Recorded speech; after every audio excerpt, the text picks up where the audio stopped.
திருப்படல்கள் 105 1-4 மற்றும் 6-9 முடிய. ஆண்டவருக்கு நன்றி செலுத்துங்கள். அவர் தம் பெயரை சொல்லி வழிபடுங்கள். அவர் தம் செயல்களை மக்களினங்கள் அறிய செய்யுங்கள்.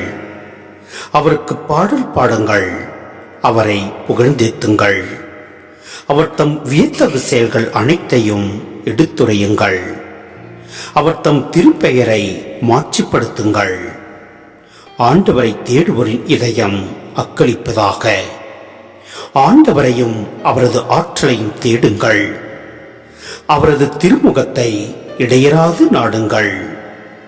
அவரின் ஊழியராம் ஆபிரகாமின் வழிமரபே, அவர் தேர்ந்து கொண்ட யாக்கோப்பின் பிள்ளைகளே, அவரே நம் கடவுளாகிய ஆண்டவர்.